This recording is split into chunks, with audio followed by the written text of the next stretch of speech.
Hello दोस्तों, मैं आराधना अवस्थी खंड शिक्षा अधिकारी 2019 में चयनित हुई हूँ।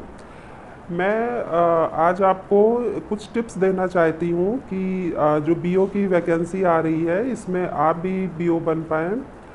तो जैसे 3-4 महीने मान लीजिए बचे हैं अगर आपके एग्ज़ाम के, तो इसके दो चरण हैं, प्री और मेंस। तो अगर सबसे पहले तो हमें प्री की तैयारी करनी है, साथ ही साथ मेंस की भी तैयारी करनी है, क्योंकि दोनों ही एक दूसरे से रिलेटेड है। अगर आप प्री में सेलेक्ट नहीं हो पाएंगे तो मेंस का क्या मतलब है, और अगर प्री में सेलेक्ट हो रहे हैं, मेंस की तैयारी नहीं कर रही है, मेंस में नहीं हो रहे, तो भी कोई मतलब नहीं है। तो हमें दोनों साथ में लेके चलना है, और किस तरीके से आप प्रिपरेशन करें कि आपका दोनों एक बार में निकल जाए। तो देखिए, आपकी ऐसा तो नहीं है कि आपने प्रीवियस प्रिपरेशन कुछ नहीं कर रखी है, कुछ नहीं भी कर रखी है तो भी आप ज़ीरो से स्टार्ट कर सकते हैं। जैसे सबसे पहले तो आप प्रीवियस ईयर क्वेश्चन पेपर्स लगा लीजिए, किसी भी एग्ज़ाम के, पीसीएस के भी लगा सकते हैं क्योंकि लेवल एकदम वही सेम है, पीसीएस लेवल। तो आप एक बेस अपना तैयार रखिए कि आप 10 इयर्स 15 इयर्स के लोक सेवा आयोग के क्वेश्चंस प्री के लिए सॉल्व कर लीजिए। उसके बाद में जो सबसे ज़्यादा, जो जब आपका एक बेस मेंटेन हो जाएगा, तो जो सबसे ज़्यादा ज़रूरी है, आपको प्रैक्टिस की ज़रूरत। तो प्रैक्टिस आप कैसे करेंगे? आप टेस्ट सीरीज़ ज्वाइन करिए। तो टेस्ट सीरीज से आपकी रेगुलर प्रैक्टिस होगी, और वो टेस्ट सीरीज आप रेगुलर बेसिस पे करिए। ये नहीं है कि सिर्फ टेस्ट सीरीज ले लिए और उसको कर नहीं रहे हैं। आप टेस्ट करिए, और टेस्ट सीरीज करने का भी एक तरीका होता है कि जैसे आपने टेस्ट अटेम्प्ट करें, बहुत से क्वेश्चंस उसमें ऐसे होते हैं जो आपको आते रहते हैं, बहुत से क्वेश्चन हर टेस्ट सीरीज में नए मिलते हैं।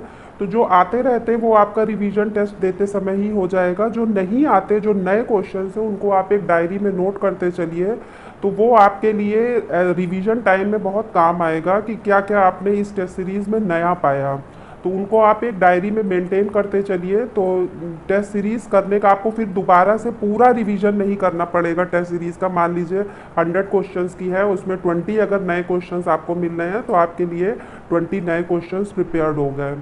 तो रेगुलर बेसिस पे आप टेस्ट सीरीज करिए, आज से ही शुरू कर दीजिए, और बिल्कुल टाइम देख कर करिए कि इतने देर में आपको टेस्ट लगा ही लेना है, क्योंकि ये कॉम्पिटिशन्स जो हैं ये टाइम पे बहुत डिपेंड करते हैं कि ऐसा कभी कभी होता है हमें आता रहता है और हमारे पास टाइम बहुत कम रह जाता है। पॉसिबल है, ट्रिक एक बार में हम रट नहीं सकते हैं। ट्रिक जो है सिर्फ तभी कारगर होती है जब हम उसको रेगुलर अपने कंटिन्यूस यूज़ में लाते हैं। क्योंकि अगर आप सोच लीजिए कि आज मैं सारे ट्रिक्स लर्न कर लूँ, तो वो आप आज लर्न कर लेंगे, कल आपको भूल जाएगी। जब बहुत सारी ट्रिक्स एक साथ आपके पास आ जाएंगी तो आप भूल जाएंगे।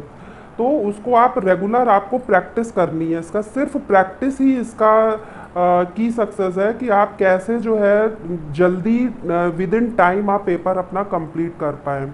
तो मेरा आपको यही सुझाव है कि आप प्रैक्टिस रेगुलर करिए, टेस्ट सीरीज़ परचेज कर लीजिए, और रेगुलर बेसिस पे उनकी प्रैक्टिस करिए जब तक आपका एग्ज़ाम नहीं होता है। तो आपको ये कंटिन्यूटी बनाए रखनी है। दूसरा, आप जब मेंस के लिए साथ ही साथ प्रिपरेशन करिए। मेंस के लिए मेन आंसर राइटिंग होता है। भले आप कितना भी बुक्स से पढ़ लें, कितना भी आप मटेरियल कलेक्ट कर लें, पर आपका प्रेजेंटेशन आपने कैसे उन 3 घंटे में अपने आप को प्रेजेंट किया है, इसी से आपकी सक्सेस डिपेंड करती है। यहीं से मैटर करता है कि आप जो है कैसे प्रेजेंट कर रहे हैं अपने आप को। तो प्रेजेंटेशन ही आपका, और प्रेजेंटेशन कैसे आएगा? जब आपने बहुत प्रैक्टिस कर रखी होगी, जब आप रोज रेगुलर बेसिस पे आप आंसर राइटिंग कर रहे होंगे, तभी ये प्रेजेंटेशन आप वहाँ पर कर पाएंगे कि आपको एक आइडिया रहेगा कि किस तरीके से हमको कोई आंसर, हर आंसर के 3 पार्ट होते हैं। जैसे कुछ भी पूछा गया है तो आपको उसको पहले हिस्ट्री में उसका क्या यूज़ था, हिस्ट्री उसकी लेके, फिर प्रेजेंट में, और उसके लिए सजेशन। तो ये सब चीज़ें आप तभी कर पाएंगे जब आप रेगुलर बेसिस पे प्रैक्टिस करेंगे कि हर चीज़ को हम पहले कैसे पास्ट से रिलेट कर रहे हैं, फिर प्रेजेंट में उसका क्या सिनेरियो है, और फ्यूचर में क्या होगा, और हम क्या इसमें सजेशन और कंक्लूजन हर आंसर के लिए मस्ट होता है।